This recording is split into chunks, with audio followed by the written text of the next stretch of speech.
దేవర. ఈ దేవరకి ఉన్న క్రేజ్ అయితే మామూలు క్రేజ్ కాదండి.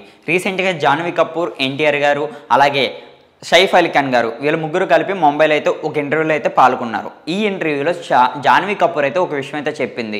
మా అమ్మగారు చిన్నప్పటి నుంచి నాకు ఒక విషయం అయితే చెప్పేవారు. నువ్వు ఎంతమంది హీరోలతో వర్క్ చేసినా సరే పర్వాలేదు, వాళ్ళందరితో వచ్చే క్రేజ్ ఒక లెక్క అయితే జూనియర్ ఎన్టీఆర్, మన టాలీవుడ్లో ఉన్న జూనియర్ ఎన్టీఆర్ గారితో మీరు ఒక్క సినిమా చేయి, నువ్వు నీకున్న క్రేజ్ డబల్ త్రిబుల్ అవుద్ది, నీకున్న రెస్పెక్ట్ డబల్ త్రిబుల్ అవుద్దని శ్రీదేవి గారు చెప్పేవారంటే జాహ్నవి కపూర్కి. జాహ్నవి కపూర్ గారు రీసెంట్గా ఒకేలే ప్రతి హీరో ఉంటారు కదా, సేమ్ అలాగే ఎన్టీఆర్ గారు కూడా ఉంటారని నేనైతే అనుకున్నా.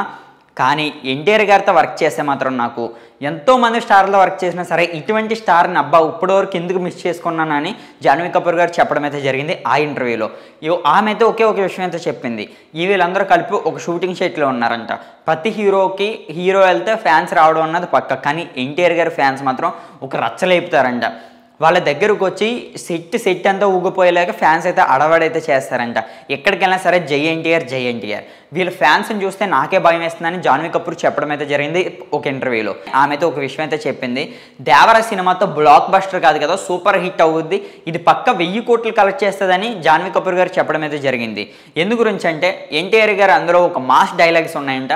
ఆ మాస్ డైలాగులతోనే సీట్లు కూడా ఎగిరిపోతాయని జాహ్నవి కపూర్ చెప్పడం అయితే జరిగింది. మరి వీళ్ళిద్దరు కాంబోలో చూసుకోండి ఎలా ఉన్నదని ఒక యాంకర్ అడిగితే ఒకే ఒక విషయం చెప్పింది. మీరైతే సీట్ల మీద మీరు కూర్చుంటే అప్పుడు మీరు నన్ను అడగండి. జాహ్నవి కపూర్ ఈ వేలో అయితే చెప్పింది. ఒక్కొక్క స్టెప్కి ఒక్కొక్క సాంగ్కి అయితే ఒక రకమైన ఊపు వస్తుంది ఆల్ ఫ్యాన్స్కి. ఎన్టీఆర్ గారికి ది బెస్ట్ మూవీ అవ్వదు దేవర. దేవర నుంచి ఇప్పుడు కొంచెం సాంగ్స్ ఏవైతే ఉన్నాయో అవి మంచి సూపర్ హిట్ అయినాయని జాహ్నవి కపూర్ చెప్పడం అయితే జరిగింది. ఆమె ముంబైలోనే కాదు కదా, హైదరాబాద్లో కూడా వచ్చి సినిమా చూసానని చెప్తుంది. అది కూడా ఎక్కడ కాదండి, మన సంజయ్ 70mm అన్నది మన టాలీవుడ్కి ఒక మంచి థియేటర్ అనుకోవచ్చు. ఈ థియేటర్లో జాహ్నవి కపూర్, ఎన్టీఆర్ గారు అలాగే మూవీ టీం అంతా వచ్చి ఈ సినిమాకి అయితే చూస్తారని చెప్పడం అయితే జరిగింది జాహ్నవి కపూర్. ఇంకా మరి మనం చూస్తున్నాం కదా ఎన్టీఆర్ గారి క్రేజు మన టాలీవుడ్ హాలీవుడ్ కాదండి, ఆల్ ఓవర్ హుడ్లన్నీ కూడా తాక్కుంటూ వెళ్ళిపోతుంది ఎన్టీఆర్ గారి క్రేజు. మరి దేవరా నుంచి ఈ రోజు ట్రైలర్ అయితే రిలీజ్ అవుతుంది. ఈ ట్రైలర్ మరి మీకు ఎలా అనిపిస్తుందో కింద కామెంట్ అయితే చేయండి.